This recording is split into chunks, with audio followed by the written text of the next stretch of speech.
তুমি আমার সম্পত্তি না, তুমি আমার সম্পদ। তুমি যখন ভিড় রাস্তা দিয়ে হাঁটো, ঠিক তোমার ডান পাশে এসে হাজির হয়ে যাই। অনেক রাস্তার ভিড়ে হঠাৎ না বলেই তোমার হাতটা ধরে রাস্তা পার করে দেই।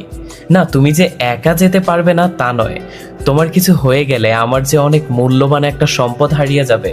ওই যে বললাম, তুমি আমার সম্পত্তি না, তুমি আমার সম্পদ। সারাদিনে ঘোরা শেষে তোমাকে অটোতে উঠিয়ে দিয়ে অটোওয়ালাকে আস্তে করে বলি, মামা সাবধানে পৌঁছে দেবেন। তার মাঝে হঠাৎ ফোন করে তোমায় জিজ্ঞেস করি তুমি পৌঁছেছো কিনা। না, এটা আমার শো অফ নয়, আমার দায়িত্ব তুমি ঠিক বাড়িতে পৌঁছেছো কিনা। কারণ ওই যে বললাম, তুমি আমার সম্পত্তি না, তুমি আমার সম্পদ। খুব বাসের ভিড়ে বা মেট্রোতে তোমাকে আগলে ধরে দাঁড়িয়ে থাকি, তারপর তোমাকে জানালার ধারের সিটটা খুঁজে দেই। এর মানে এই না যে তুমি স্বাবলম্বী নও। আমি জানি তুমি ভিড় দেখলেও ভয় পাও, কারণ ওই যে বললাম, তুমি আমার সম্পত্তি না, তুমি আমার সম্পদ। ফোনে তোমার 10টা কথা শোনার পর একটা দেই।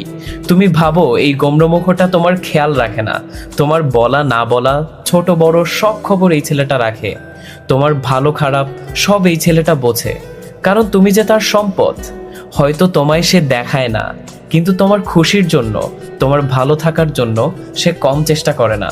কারণ যে একটাই, তুমি আমার সম্পত্তি না, তুমি আমার সম্পদ।